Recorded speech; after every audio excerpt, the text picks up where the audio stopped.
We continue in the 30th chapter. As we explained yesterday, the Beinoni wanting to have complete ownership, and there's levels upon what it means to own your life. And in this chapter, Shval, the lowness that we can perceive ourselves. This is only for someone who has a very clear idea of what they're all about, so clear that they can look at themselves in a negative light. And the only reason, it's a methodology in order to bring down the negativity from within of the animal soul, to subdue it, crush it even. And yesterday we spoke about, based on teachings from the sages in the Talmud, actually Pirkei Avos, the ethics of our fathers, that the person should be lowly in spirit before every individual. And the Alter Rebbe says, takes that literally, not just figuratively, as we explained yesterday. How can that be? That a Beinoni who has complete mastery over their thought, speech, and action should consider themselves lower than the person who is kal shebkalima, like the kind of very removed and very worthless of the worthless, sinners, and feel less than them. So the Alter Rebbe says, well, we have another teachings from our sages, also from the ethics of our fathers, that says that you shouldn't judge a person until you reach their place. And he plays on the word place.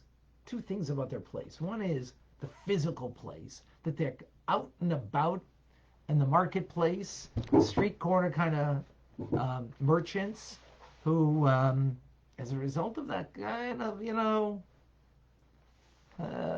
all of the, the street stuff is before them, as opposed to someone who is,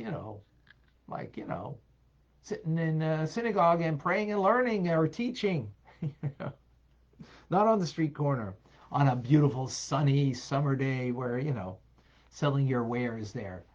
So, that makes it a bigger struggle than if you're in more of a cocooned, wholesome, holy life.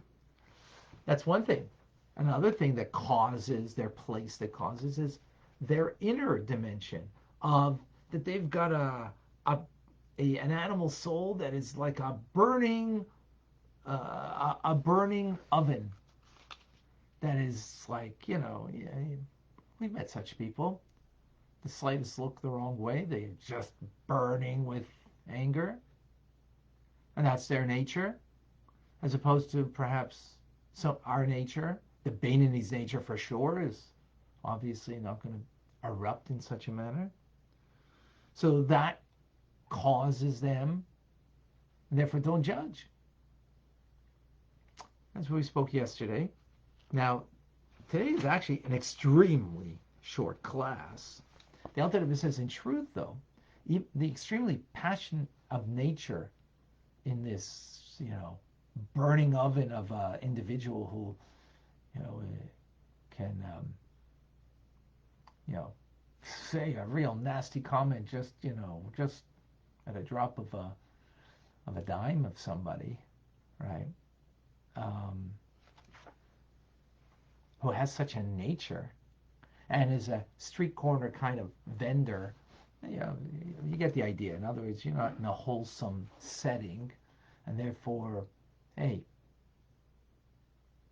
So what are we saying? Don't judge that person. Now, here's the paradox. Don't judge that person. So what does that mean? They get off scot-free? I mean, yeah, if that's your temperament, you could just act that way. That, you get angry because of a wrong look by somebody. So the Alter Rebbe says, no. No excuse. Whoever sins is called a Rasha Gomer.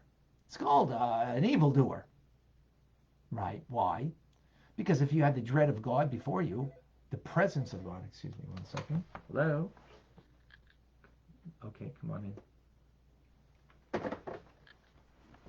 If you had the presence of God before you, that God is watching you, right? Then you would have controlled yourself. You would have restrained the feeling and the desire in your heart. Because those who have a fear of God, fear meaning the presence of God, fear doesn't necessarily mean punishment. I mean, it can mean punishment, but the Alter Rebbe is, that's a very lower level. But just the fear of God, that God sees all of our actions. Yeah, but, obviously his emotional makeup doesn't allow him to be able to appreciate that and live with that mindset. Well, as the Alter Rebbe concludes the class, he says, sorry, the mind has supremacy over the heart by nature of one's birth, and therefore we have an inborn capability of self-restraint. The fact that this person doesn't have a self-restraint, they're responsible for their actions. That's it.